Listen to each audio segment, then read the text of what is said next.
Welcome to Columbus Report on Waycross Community Media, where we talk about the things that are going on statewide in Ohio and how they affect us here. My name is Dana Gagnon. I am the Government Programming Coordinator at Waycross Community Media, and we are fortunate to have with us in the studio today Representative Louis Blessing III. Thank you so much for coming down from you're here representing the 29th District. That's correct, and thank you for having me, Dana. Now, we have survived midterms. Congratulations for surviving midterms. Thank you. Which is always a lot of work and a lot of, yes. And you would think that between surviving midterms in the fall and holidays coming up, that there's not time to do a whole lot in Columbus, but there's already a lot going on. Yes, absolutely. We went right from the election right into the frying pan of lame duck session, as they say. Okay. And I had thought it was going to be at least a little relatively quiet for my committee, but such is not the case. We have House Joint Resolution 19 that was referred there a couple weeks ago when we returned after the midterms. And this legislation is sponsored by Representatives LaTourette and Holmes, so it is a bipartisan team sponsoring the legislation. What this resolution will do is it will propose a ballot measure to be on next fall's ballot, and it has 6 points. The first point is a citizen-initiated constitutional amendment will now need to have 60% of the vote in order to become part of the Constitution. Current law is that it needs 50%. The signatures used to have, the second point that is, the signatures used to have an unlimited duration. You could get your signatures up until you got the 10% needed. Now we're saying you have a 180-day period, and that's it. And then third provision is that the petitions have to be filed April 1st prior to the fall election. So that is the, I guess, even though it sort of overlaps a little bit with the initiated statute part of things, the constitutional amendment side. From there, the initiated statute, current law, you get 3% of the signatures or of the last gubernatorial vote. Okay. Turn those in. General Assembly has a chance to respond. If we respond satisfactorily to those folks, they can drop it because we've passed it and they don't have to spend the money or effort getting the rest of the signatures. If not, they can collect another 3% and get it on the ballot.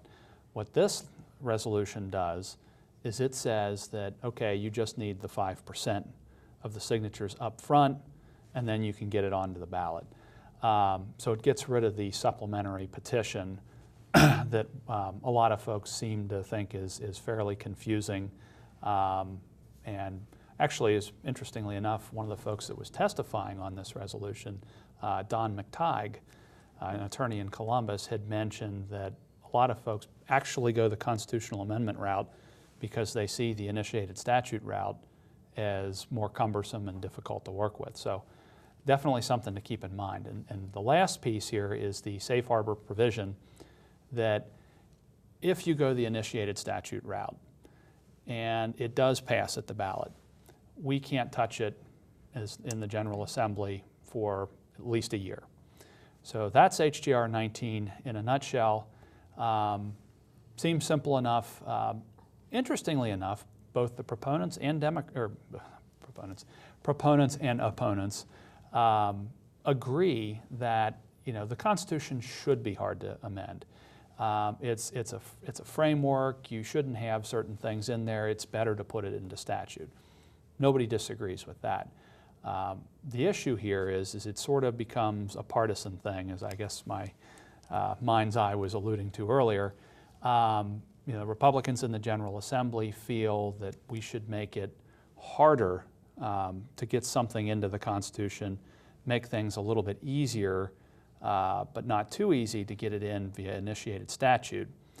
Whereas the opposition, League of Women Voters is probably the most prominent and well-known group opposing this, feels that no, let's simply keep the constitutional provisions the same, and let's really make things significantly easier on the initiated statute side of things.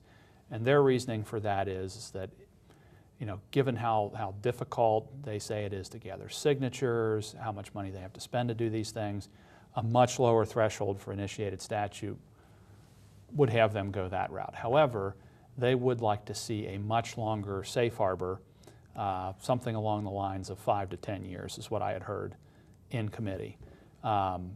Is this something we can really work out? I don't know.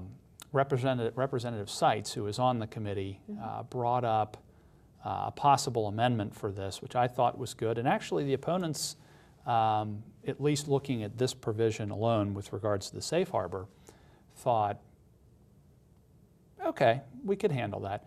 The amendment would say that if during the safe harbor period the General Assembly decides that something needs to be changed, they can do that with a supermajority vote. And the thinking with that is if you've got 60, so 3/5 or 2/3, the actual percentage of the supermajority wasn't specified, that you're going to have to draw some folks from the other side of the aisle and make it bipartisan to do that. Hence, one of the reasons they were willing to compromise there. So we shall see how it goes. We've had 4 hearings at this point. Okay. We've had only one proponent group, that was Citizens for Community Values. Okay. And on the opponent side, I wish I could name all the names and of the folks that testified against it, but it was League of Women Voters, Common Cause Ohio, usually groups that are just affiliated with the League of Women Voters had come out. Oh, and Ohio Environmental Council was another big one that popped up, in the ACLU. Okay. I think it's interesting that, and I appreciate that you laid out all 6 parts of that, because a lot of times I'm hearing, what I'm hearing now and some of what I'm hearing from opponents really focuses on the first part, making it harder to get a constitutional amendment, making it harder to change the actual Constitution. But the second part is, I think, almost a required hand in hand with that changes the whole tone of the resolution, and that you've actually made it easier to initiate a statute. Yes. What motivated this particular resolution? Were there specific amendment proposals to the Constitution that said, okay, this should not be, we need to make this? I think now, having only been in the General Assembly since 2013, a lot of the amendments and initiated statute and things like that, prior to that, I can't speak to, but I can tell you the issue 3, I guess the best way I can describe it, the marijuana monopoly amendment a few years back, prompted us to do an anti-monopoly amendment, which did succeed, even though the marijuana amendment did not, was sort of the start of something like this. And then the most recent issue 1, the criminal sentencing reform, that was sort of the straw that broke the camel's back. In both cases, actually, opponents of those sort of things had to shell out an enormous amount of money to fight it. It was an enormous amount of money to try to support those things. And it was after really issue 1, I think, was probably what got the ball rolling for this. But we'll see. I really do wonder, though, if the timeline might change, because one of the things that the opponents brought up, which I knew in the back of my head, but I thought, still rather get this done sooner than later, as things go in Columbus. If it's shelved for a while, it may be shelved forever. Was that with this most recent gubernatorial election, the midterm, you had a significantly higher voter turnout, so much so that the number of signatures needed to get something to the ballot is 41% higher. And that's a much larger hurdle for folks to get something onto the ballot. So in 4 years' time, there's going to be time to work something like this out, but we shall see. I think it's interesting that some of those issues that have come up on our ballots over the last several years to be amendments to the Constitution, some of them aren't even things that as I talked to other voters, they didn't necessarily oppose the issue. They opposed it being encoded into the Constitution. They felt like it should be more statutory. And I think I actually heard an interview with Don McTague you were talking about. Yep.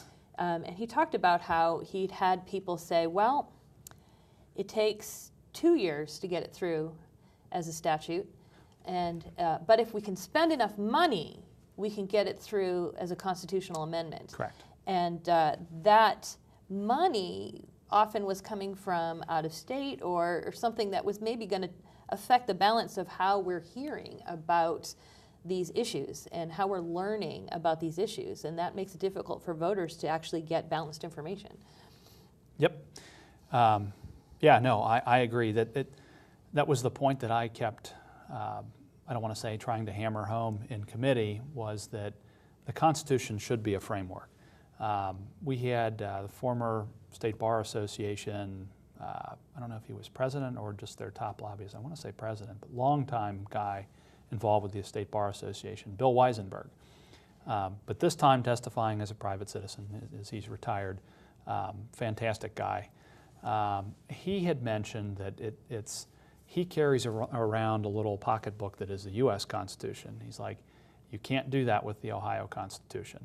And fundamentally, I think, at least from my standpoint, I don't want to speak for anybody else, I view the Constitution as a framework, a listing of rights, a listing of things that the government can do.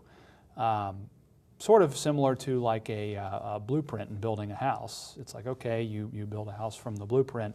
You really don't want to change the blueprint very often, but you're going to be making changes to the house as you're building it up.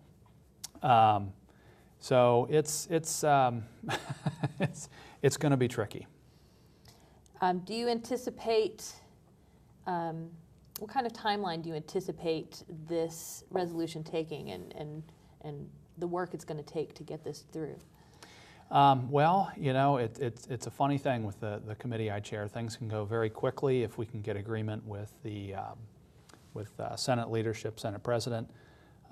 It could go as quickly as lame duck and be on the ballot this coming fall. I don't know if that's the case. Like I had said before, the increased signature threshold sort of gives them some time. Generally, the press, everyday citizens don't like lame duck. They see it as a lot of legislation rushed through, although I would point out the vast majority of it does pass with, almost unanimous support. So no, it could be done very quickly. The difference is, though, and this is going to be the kicker, even with supermajorities in the House and the Senate, Republicans, you still need 3/5 in both the House and the Senate. It's different than regular legislation, and I just don't know if we're there yet. It's been discussed a few times in caucus. There's a few folks that have concerns. One concern actually was shared by a few members of caucus, in addition to the League of Women Voters, was the 60% threshold to amend the Constitution. The difference here is that is for the citizen-initiated constitutional amendment. For the General Assembly to put something on the ballot, if it were on the ballot, it would only be 50%. But I would point out, you need 60% of the General Assembly to get something on the ballot in the first place. So 6 of one, half dozen of another. Really, I think at this point, if it were just the House, I think we could probably get it through, but I can't speak for the Senate. The volume of legislation that they're dealing with is significantly higher than what we have in the House, and I just don't know if they're going to have the time to get to it.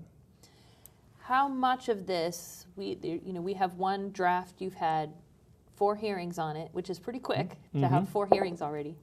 How much of this could change by the end? Do you think 60% could become 55%, or the 1 year for the statute could be extended out to 3 years or something like that?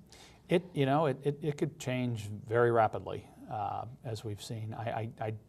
I wish I had had some of the reports from the subcommittees of the Constitutional Modernization Commission to see some of the recommendations, because League of Women Voters had referenced some of those things before. But no, it could change very quickly, especially if there were a group of the minority party deciding that, hey, we can accept this if this, and this were to change. I just don't know what that looks like. I think that will be done at a much higher level than I'm at. That'll be a leadership discussion above my pay grade. I think that's important to know that that's part of the discussion, though, because that will increase its chance of making it all the way, is that these are all things that are still being talked about. And I think a lot of people that I have talked to that are voters have said, why is this, I see maybe a need to work on this topic, but why is it constitutional? Why is this something that we're going to be, and I think most of us have more experience talking about constitutions when as you were talking about, we can put in our pocket the United States Constitution. Yes. I don't think we often think about the state version of those documents. But also that those are intended to be foundational, not day-to-day operations, not the things that are going to need to be changed and things like that. Right. I can tell you, just getting out of high school, first so many years of college, I would look at some of the issues on the ballot, and thinking back on it, I'm like, it really didn't cross my mind that heavily. Is this going into the Constitution, or is this initiated statute, when it probably should have? And Ohio is arguably, and this is another impetus for this, Ohio is arguably one of the easiest states to amend the Constitution. I had brought it up in committee, where the 60% threshold is just incredible. And I'm trying to remember what the gentleman from the OEC, Ohio Environmental Council, used. It was extraordinarily untenable or something to that effect. And my question to him was, if that's how you feel about the 60% threshold, how then do you feel about the threshold for the United States Constitution, which, if Congress wanted to get something out, they would have to have both the House and the Senate approve it 2/3, and then it would have to go to the states, and 3/4 of them would have to ratify it, either on the ballot or through a state convention. And you're talking numbers, 2/3, 67%, 75%. Much, much higher standard. It's one of the reasons why we don't have that many amendments to the U.S. Constitution, whereas we have, it seems, an amendment to the Constitution here every couple years. A lot of states, actually, 32 of them, you can't amend the state constitution by changing it through the ballot. I have some other listed things here. So Florida has a supermajority requirement, 60% to amend the Constitution. Colorado is 55%. Regarding the citizen-initiated amendments, they didn't like the 180-day proposal.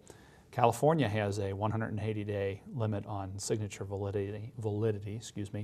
I don't believe that California would be seen as a bastion of conservatism.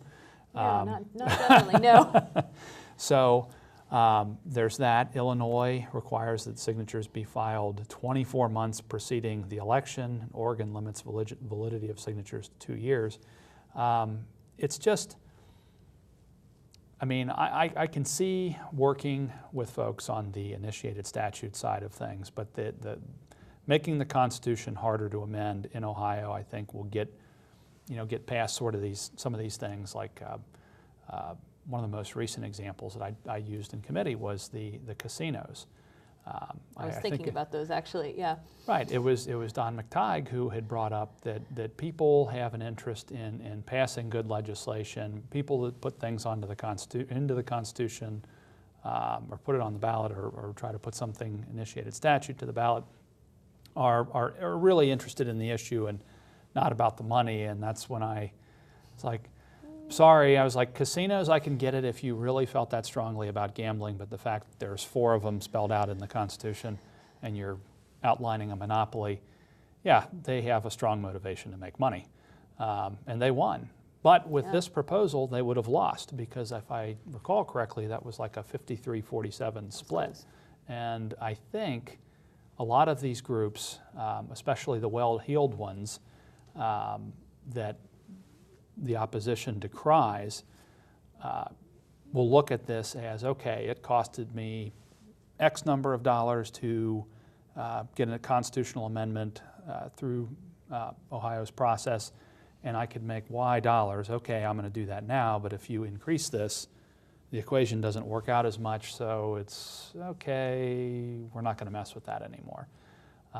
So I feel that our process would do more to remove the so-called big money out of this, more so than doing it the other way, keeping the constitutional side of things the same and making initiated statute easier. Mainly because if you're going to go through the initiated statute route, and it's significantly easier than it is now you end up in a situation, depending on how it's written, where more people are just going to say, well, we can get this through at the ballot, initiated statute, it may be, but they can't change it in 5 to 10 years if their proposal were to go through.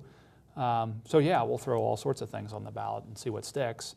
I think it would end up, it might be easier and cost and less. It would cost less to get it on the ballot, but I think more things would be on the ballot, increasing the overall amount of money in the election. And I think that was you talked about voting right out of high school and in college. And I think at every age, we look at the issues, we think of them as the issues, and we don't always think, and the advertisements for the issues are focused on whether or not this is a good idea or a bad idea, not how it's getting encoded. And that maybe is something that we just need to look at as voters, is we need to be more careful about what we're looking at and say, you know what, I do think we need to, for instance, look at sentences and are they effective, and but should it be here? Did they pick this route because it was quicker, but maybe not the right place for it? Or should it be a statute? And it looks like that this resolution makes it more possible for the things to go in the right places. Yes. Which is important, I think. Absolutely. There's actually a lot of truth to what the opponents had been saying, that if the General Assembly doesn't act, we're going to act for them. Yeah. Things like issue 1, which I can't say the League of Women Voters supported. They were neutral on that issue, but a lot of other groups that supported it did fail. But the net effect of that, and I would agree with this, is that both the Speaker of the House and the Senate President have both agreed to take up criminal sentencing reform this following General Assembly, and I think that's the right way to do it. And then at least then it's in statute. In fact, going back to legislation earlier in this General Assembly, when actually Jason, your predecessor, was here, we had the major payday lending legislation go through my committee. And probably one of the strongest factors for me to vote for that on every occasion that I had the chance to do so, voting it out of the House, voting it out of committee, and voting for concurrence of Senate amendments, was because sitting down with Pew Charitable Trust, who was really the sort of the voice for the proponents, I don't want to call him a ringleader, but the main voice, if you will. It's probably had said, look, we've got some wealthy benefactors. Al Ratner, a philanthropist in Cleveland, was one of them, probably the most prominent, that said, we're just tired of dealing with this, and we want you guys to act. We don't want to have to spend a lot of money, because who wants to spend a lot of money? I mean, it's not like it's going to earn interest or make you money over the long run, but we will if we have to, and we're pretty sure that the polling is on our side, and I would agree with them. There was payday lending legislation back in 2008 that the payday lending lobby did not like, tried to take it to referendum, and then were beat pretty handily at the ballot box. And I saw it as, okay, which route are you guys going to take, statute or amendment? They had no intention of having the General Assembly change it. They were going the amendment route. So for me, done. We're doing it that way. So, Yeah, circling back, I mean, it really is something that needs to be looked at. And there are good things that come out of it, but it may end up taking more time and we may have to make some compromises. But again, it's good to know that everybody's sort of on the same page, that it is a problem to have things like payday lending, marijuana legalization. The addresses of casinos, for instance. Casinos, correct. All in the Constitution. Yeah. It doesn't belong there. Yeah, and I think if you were a student studying constitutions and you were supposed to be writing down the sorts of things that should be in a constitution, I'm sure that those things we just mentioned are not on their list. They're not saying, I think, where casinos should be in the Constitution. And I think it's because they could spend money, as you said, to put it there, and it was going to be worth it for them in their final profit line. So absolutely. I think it's also key that only, I think is it 18 states that even have an avenue for citizens to initiate constitutional amendments. So that changes the perspective of looking at 60%, but 60% is better than no opportunity to do that at all. So that's relevant, I think. That's correct. Yeah, I need to sit down when I have time to look at how that process went down, because I'm hearing history lessons here now with how this was a constitutional convention in 1912, and it's like there was a lot that went on that year with citizen-initiated constitutional amendments, initiated statute, referendum, which, for the record, HJR 19 does not touch the referendum. We've tried to make that very clear. I don't think there would be any legislator that would consider touching that. Okay. And even if we wanted to, I think that would be beat at the ballot pretty handily. Okay. Probably. I'm trying to think if there's anything I've missed here for HJR 19. I think we've covered a lot of it, actually. I know it's might be repetitive, but I think the fact that there are the two parts of it, because I feel like initially I was only hearing one part of it. I was hearing, they're going to make it harder to pass an amendment. But I think it's key that the second part of that is that, yes, but we will make it easier to initiate a statute. That's right. And I think that's really important to keep those together. Yes, absolutely. I've sort of looked at it as, if this is amending the Constitution and this is the doing initiated statute, you kind of want to do one of those. Just make that barrier. Like, you've got to be really serious if you're going to amend the Constitution. Just to make sure there's that much more weight behind, this is the permanent document. That's right. And actually, I'm just going to add this. I think we talked about this a little bit before we started, but if you want to see the permanent document, you actually can do that in Ohio right now. And that's not really the point of our discussion, but I feel like it's so related that it just now, Ohio's 1802 Constitution and Ohio's 1851 Constitution, which we are still looking at. We're still using amended versions of that one. And they are now a permanent part of the display at the Statehouse. That's right. And they are now the center of the museum there at the Statehouse. And I think we are the very first state to put our Constitution on permanent display so that every citizen can go see it and look at it. And I think that's accurate, yeah. I think, which is really impressive, and that has been in the works for years. That has nothing to do with this, which I will point out. This was not something that was conveniently tied together, but I am really impressed that the timing does work well, because if people want to go see what does the original Constitution look like, what was supposed to be in there, you actually can go to Columbus and take a look at that. That's right. Which I think is amazing. Absolutely. We do good things up there. We appreciate it. We appreciate you coming down to Cincinnati to tell us about them. My pleasure. What other kinds of things are going on that we might want to know about down here? So the big one that has probably been read about in the news is House Bill 228, and the sponsors of that are La Tourette and Johnson, also known as the Stand Your Ground legislation. And it has several planks in that legislation, if you will, but the biggest one is the changing the duty to retreat. So if you are in a public place where you are allowed to be, you do not have the duty to retreat before firing your firearm there. So that, and this is timely that we are having this meeting because that proposal was actually removed from Stand Your Ground legislation with the Senate amendments, which we concurred upon yesterday. But there were a few other things that did stay, the most notable of which is the burden of proof. Okay. And so what that is currently a shooter, if you were to fire your weapon in public and you've killed somebody, you've injured somebody, and you're taken to court, current law says that you have to prove that that was in self-defense. You, the shooter, has to prove that. Now, and this remains in the bill, the prosecution has to prove that you did not act in self-defense. And I'm not surprised that this piece stayed, mainly because Ohio is the only state remaining that has that, that the shooter has to prove self-defense. With all of this and with this legislation, and even now with the Senate amendments, which you may read that this is watered down. Some of the gun rights groups don't like it.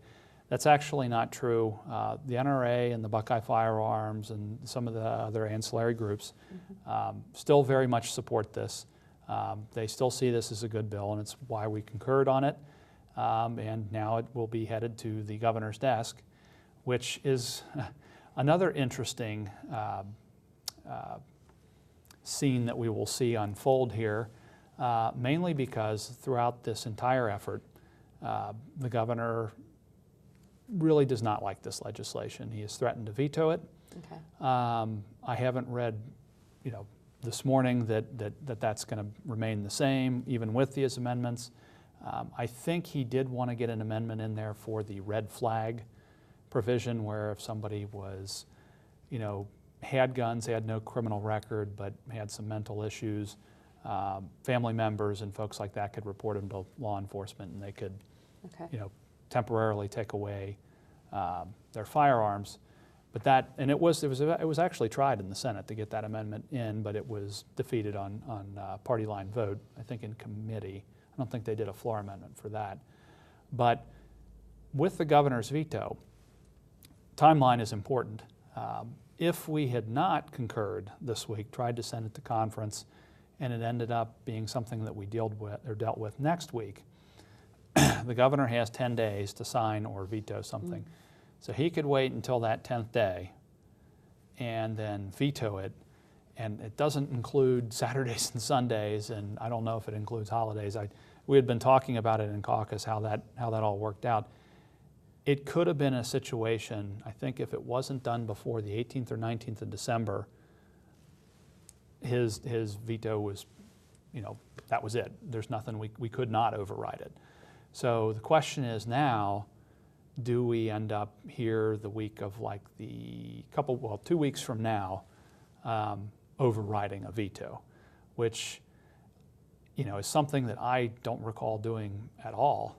The first couple General Assemblies that I was here, we've done it a few times now. I suspect if he vetoes House Bill 228 now, it did have the votes in the House. I think it passed with 64 to something. If I remember correctly, it's very tough to keep track of that many votes, but the Senate was 19 to 10. Now, that isn't enough to override it, but there were a couple members that weren't there that, at least as far as I have heard, would be voting yes for an override with that. They only need one to get to 20, and they would be able to do it. Very, very controversial issue, but we will see. It sounds like the burden of proof element, at least, is not that controversial, though. It sounds like that we are the last state, you said, to Actually, it is. It is, really? It's the prosecuting atteins hate it because, I mean, for them, it's, now they have to do the work to prove, and they're not going to like it. I think there was some talk about the Buckeye Sheriff's Association maybe coming on board now because they were opponents before. But I don't believe that's the case. In fact, I think, and I wish I had the list in front of me of the proponents and the opponents, I don't think the lines of demarcation have changed. The opponents are still on their side, the proponents are still on theirs.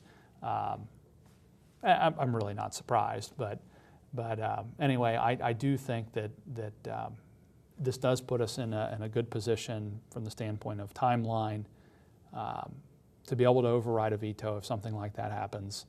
I hope it doesn't come to that, but it might. So with Stand Your Ground out of it now, do you see that coming back sometime in the future? I think it may very well come back. I don't know who will be the sponsor. It's very tough to say. I don't think it will be. It may be introduced pretty quickly next General Assembly, but we're going to be jumping right into the operating budget, and it's going to be a brand new governor. And I mean, obviously he has some things he said on the campaign trail. I don't think this was one of them. So I think everybody's going to be focused on other things, and it won't. I mean, we won't really know for several months, actually. So it'll be a while before we're really able to see that again. Because, of course, just because something doesn't make it through on one, it doesn't mean we won't get the other opportunities to look at that. So. Absolutely, yeah. I was going to say, I think, you know what? Let me just say that I'm sure it's going to come back. The reason I say that is I think every General Assembly that I've been here, so that would be the 130th, 131st, 132nd, every General Assembly I voted on the heartbeat bill, and that was around even the General Assembly before I got there. And somebody has always introduced it. So I think it's a safe bet that it will come back. That Stand Your Ground will come back too. And the heartbeat bill is one of the things that's part of this session too. That's right. Senate didn't vote on that this week. I think there are still some discussions. They still want to potentially amend it, but it's really getting sort of to the end of the clock here, and it's another one that Kasich has threatened to veto, and I don't know that the votes are there in the Senate to override the governor's veto for the heartbeat bill. But then again, you got a brand new governor of the next General Assembly. It could be that the Senate knows that. Mike DeWine was endorsed by the Ohio Right to Life.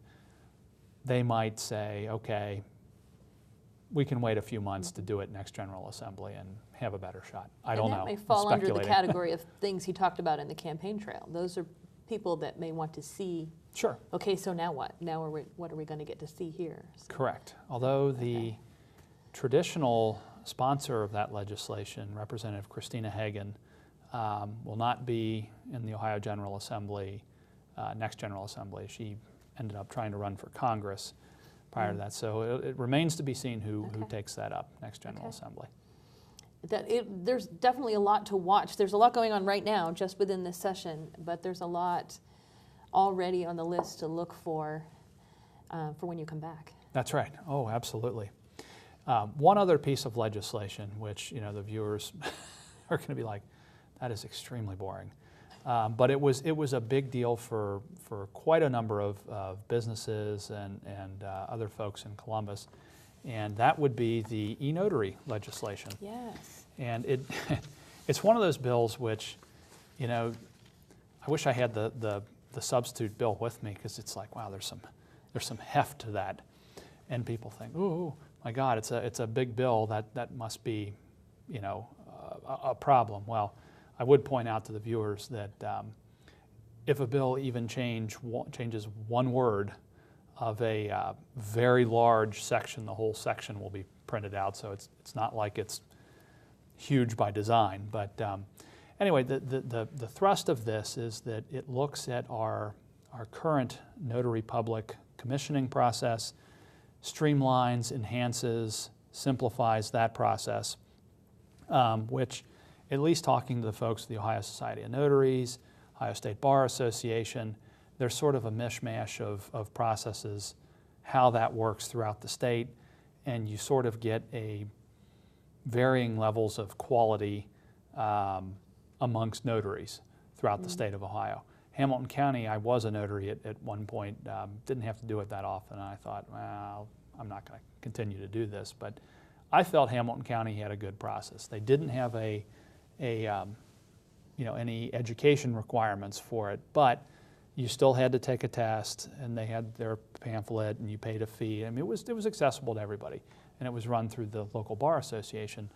But you know, that's Hamilton County. We don't know what Meigs County is going to be like, or Hancock County, or wherever else throughout the state of Ohio. So it fixed those things. Now the commissioning is going to be largely consolidated through the Secretary of State's office, and I think this is probably a good approach to do it that way. Again, you're providing more uniformity, sort of a one-stop shop for this sort of thing. But the final piece, which is probably the most important, and other states are doing this, is the electronic notary, which people don't really think of as a big deal. But interestingly enough, one of the people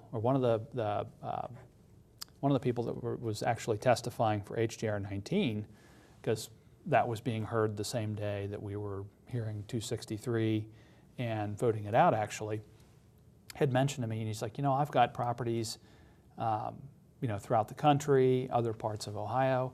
He's like, you guys need to get this done.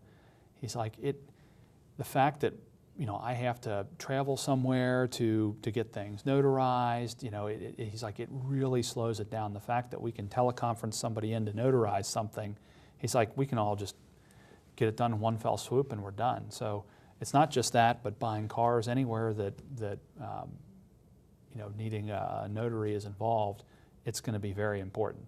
And I feel like this is going to be something that is going to sneak up on people. They're going to be like, wow, that's kind of cool how that came about. And it of course passed with broad bipartisan support. It's not one of those things that people generally complain about. I like that because it's catching up with the way business is happening. Mm-hmm.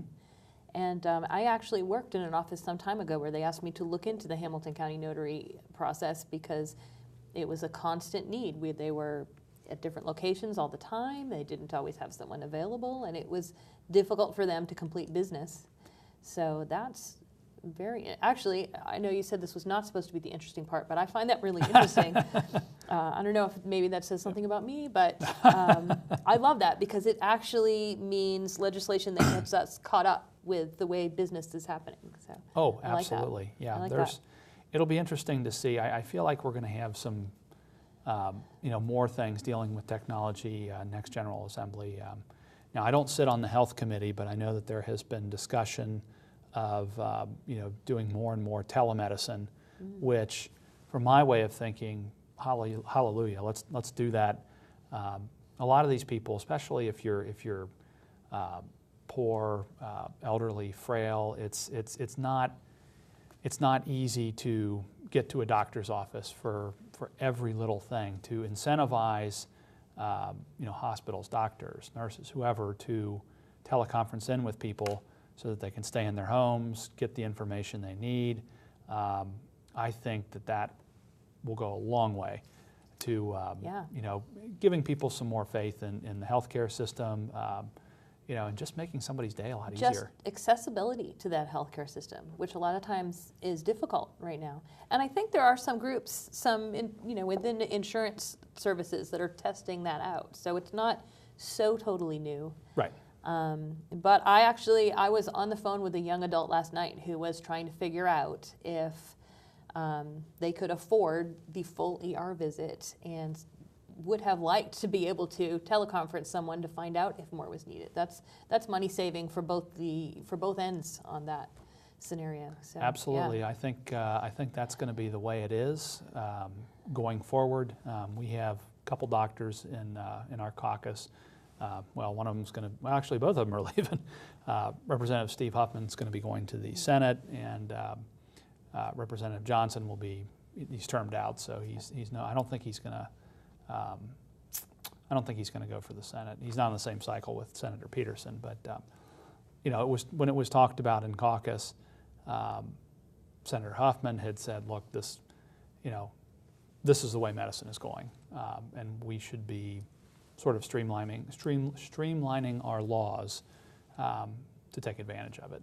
So it'll be a great thing. I look forward to it. Again, it'd be nice if I were on the health or aging and long-term care committees to see this through, but I'll get my opportunities. It's a lot of interesting. There are a lot of interesting issues going on. And before we Sure. finish up, is there anything else that you wanted to make sure you got a chance to tell us? I would point out this is more of a, an informational offering to the constituents, people in the area. What a lot of people don't realize is that we don't really get that many emails, calls. I mean, it's funny. I view getting 10 to 15 emails on a certain issue as an emergency. You wouldn't believe that, especially with 116,000 citizens in the 29th district. You really don't get that many emails. And I would encourage people to reach out. I think you probably display my information at some point. Yes, absolutely. That it's not just legislative ideas, and we certainly welcome those. But our office, our office, other members' offices, we can help folks navigate Medicaid, for example. And I know a lot of people find that confusing, and it helps to have your representative actually help, navigate that process on your behalf. There's legislative liaisons for every agency in the state that can, answer these things instead of, it's nice to go through Google and say, I'm going to find out. Why not just call your representative and just get the exact correct information and go from there? That's key. You can find a lot of information on the internet, but it's not all the right information. Mm-hmm. And that surprises me a lot. 10 to 15 emails on any given issue, and that would be an emergency. So yes, that is for us, all of you watching. This is a resource that we have available, so we definitely want to make sure that we know that. Thank you for reminding us that. I remember real quick here, we had regarding some of the testing for K through 12, and we ended up passing a safe harbor bill. The number escapes me, so that the kids weren't dinged for the testing, nor were the teachers. I remember getting a flood of emails for that. And I think it was at the beginning of last General Assembly that legislation was introduced by Representative Beakey, and it was signed by the governor all within 3 months. I mean, and it didn't surprise me. I had hundreds of emails, organic emails, and I'll explain that in a moment. Okay. And if it was me getting these emails, surely every other member throughout the state was getting that. And I mean, it just, if you want to get something done, that's one way to do it. And what I meant by organic is a lot of times, we'll get a plethora of emails, but they'll be sort of chain emails. They'll be, if somebody signs up for, I don't know, I'll use the NRA for an example, Sierra Club is another, and if there's a big gun rights or environmental issue going through the General Assembly, I don't know if this is exactly how it works, but at some point when they sign up to give their information to these groups, they'll ask, hey, can we send emails on your behalf? And that's where you'll notice that, okay, I recognize that name, but it's all exactly the same email. And I mean, those have a strong impact. It's good to hear what's in those emails, but as opposed to actual organic, they're different for each person, that carries a lot more weight. That's important because I think I see campaigns telling us, click on this, we'll send the email for you. And then you wonder, I don't know, are my emails impacting anything? It's just like a little drop in there. To know that when you sit down and write your own email, that's going to have more impact. Those are going to be noticed because you can tell the difference. And I think that actually comes back to, I know we've wandered away from Joint Resolution 19, but that comes back to citizens being connected to the process. That they are more connected when they just connect directly themselves than when they go through the big organization. And you kind of think the other way around. You think, I must need to go through a big organization for them to notice me. But it's actually the other way around. You're looking for the actual emails from individuals. We had legislation that I recently introduced, and we'll be introducing it again this next General Assembly, that both myself and Representative Seitz had been trying to get in as an amendment to an energy bill. There was a constituent of his that sent, I think, to every Hamilton County representative this email. He didn't understand why, if he was living within an HOA, he wanted to be able to put solar panels on his townhouse and generate electricity that way, but the HOA wouldn't allow it. And we thought, I mean, if it's not an obstruction, the guy's trying to help the environment, generate his own electricity, as long as it doesn't look bad and there's some, restrictions to it, that's a great idea. And so we all were like, yeah, we're going to do this. We did sort of run out of time with the energy bill, but at the end of the day, I do think this particular issue will get through. And it's amazing to think that a constituent can do that. Another constituent of mine, had if I have this correct, she was the legal guardian of a young girl that had autism and had gotten the Peterson Autism Scholarship for a number of years, but it turned out there was sort of a quirk in the law that you had to be either she wasn't the legal guardian, I think it was foster parent. You had to be either the biological parent or the legal guardian to apply for it. Otherwise, you couldn't get it. So she was cut off from that sort of thing. And my first thought was, okay, this really should follow the child. I would think, a child that has a foster parent is, I would imagine, in more dire straits than one that has biological parents still living, and or legal guardians. So we fixed it, and it was a great process because it went through like that and became law. And I remember when we had hearings in the Senate, Senator Peg Lehner, who's the education chair, actually apologized, which I didn't think she needed to do, for the law being the way it was, and we're going to fix this ASAP, and got it done. It was great. So yeah, most people think that that's not how it works, but it really can work that way.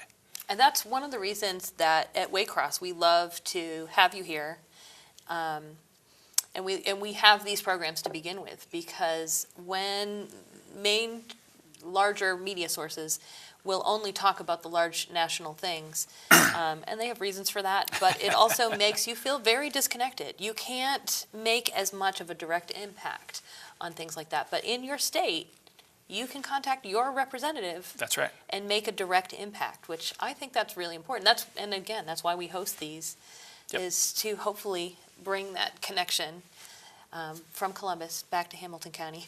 Absolutely, and I would also point out that small pieces of legislation like that, where you can, see the direct impact on one of your constituents in a very positive way, are the ones that you remember the most. I mean, budgets, big bills, sweeping pieces of legislation. I mean, you'll remember them, but and you'll see the impact. But it's a lot more special when you can see the individual impact on somebody. So There's a it's person. great. That's it's right. not a population, it's a person.